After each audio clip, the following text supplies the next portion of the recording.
Larry Klayman, special prosecutor with Larry Klayman. This is our daily podcast on events that have occurred in the last 24 hours. It now appears that the president will weather the impeachment and conviction push of the vile and rabid House managers run by Nancy Pelosi, that wicked witch of the left, eclipsing even the wicked witch Hillary Clinton in this regard. But I'll tell you something. There's something that's very interesting that's out there today, and I think you need to take note, because what's important about this podcast and what's important about my weekly radio show, Special Prosecutor with Larry Klayman, which is played, generally speaking, on Sunday of each week on about 50 stations nationwide, and you can find it podcast at freedomwatchusa.org, at radioamerica.com, at iTunes, at Spotify, and Patreon. And you can also find this podcast there as well, is that education is extremely important. And even though there are not going to be any witnesses, apparently, at the impeachment trial of President Donald J. Trump, even though he is likely to be acquitted this Saturday, we see a drumbeat that's continuing. We see a drumbeat, believe it or not, from Fox News, from portions of Fox News, whether it's Chris Wallace, the son of Mike Wallace, a two-bit leftist hack that Lachlan Murdoch, the now CEO in effect, the owner of Fox News, continues to promote. We see it from Judge Napolitano, Andrew Napolitano, so-called Judge Napolitano. He hasn't been a judge for many, many years, and I'm not sure what kind of a judge he was, even when he sat on the New Jersey State Court. Juan Williams, Arthel Neville, and even sarcasm and things like that from Martha McCullum and others at Fox News. And you see, there is an effort underway to undermine this president, whether or not he survives impeachment.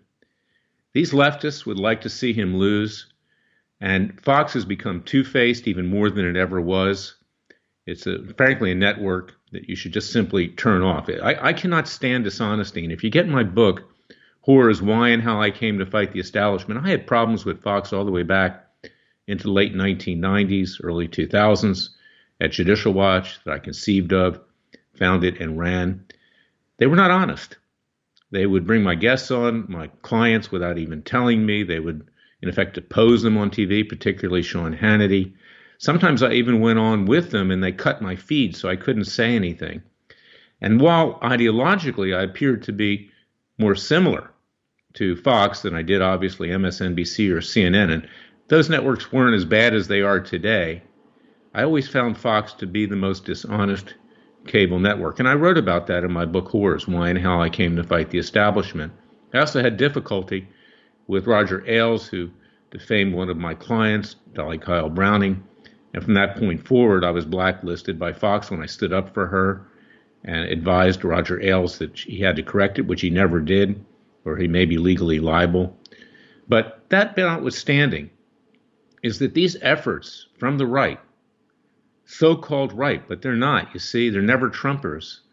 They are closet leftists to undermine the President of the United States, could leave him vulnerable in a general election. Now, I don't tell people who to vote for as head of Freedom Watch. Personally, I can endorse people. But I'll tell you something. Coming behind the president right now is Bernie Sanders. He's now apparently even eclipsed the senile and frankly corrupt Joe Biden as the number one Democrat candidate. Sanders, I think, is the most despicable of all the Democratic candidates. Number one, Sanders is a self-hating Jew. And his father changed his name from his Jewish name. They've tried to hide that their entire life. People that don't stand up for their heritage and are proud of their heritage, I don't trust, number one. But number two, Sanders is a communist. He's not a socialist. He's a communist. Communists do exist in our society today. If McCarthy was alive right now, he'd have a field day with what's out there. And this guy not only is a communist, but he was endorsed by radical Muslims in the Congress, whether it's Ilham Omar or Rashida Tlaib, and vehement anti-Semites who support Hamas and Hezbollah like Linda Sarsour, that are out there. And this guy will completely destroy not just our economy, but the fabric of our social and cultural life. And that is why what Fox is doing, undermining the president with people like Chris Wallace, with people like so-called Judge Andrew Napolitano, Juan Williams, Arthur Neville, Martha McCallum, and others, is so, frankly, dangerous. And it's why you need to turn to other conservative networks, people that are really conservative. Look at the Sinclair stations. They own 178 stations throughout the country. They own the sports networks, many of them as well.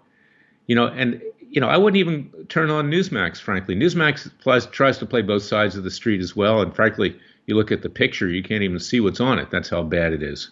And I've been censored on Newsmax. I used to write a blog there. Anything that's strong, they censor. They won't publish. That's why I publish on WorldNet Daily.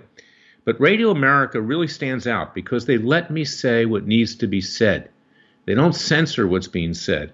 And that's why I want you to share this podcast each day with your friends, colleagues, fellow patriots, and also our radio show each week, Special Prosecutor with Larry Klayman. And again, you can find it not just at freedomwatchusa.org, but you can find it also on iTunes, Spotify, Patreon, Facebook, and other places. And that's why it's so important, because as I've said many times, it was educating the colonialists, the people that lived in the colonies, that united our country to become a free republic. And that's what we need to do today, because there are many treacherous forces of the left, two-faced entities on the right, and we need to support this president, because if he goes down, we all go down with him. That's my message for today. I hope you'll listen to my weekly radio show as well, that you can find in the same places. And God bless you, God bless your family, God bless America, and God save America. I'll be back on Monday with another podcast, bringing us all up to date on what's going on in our beloved country. Thank you for listening to me.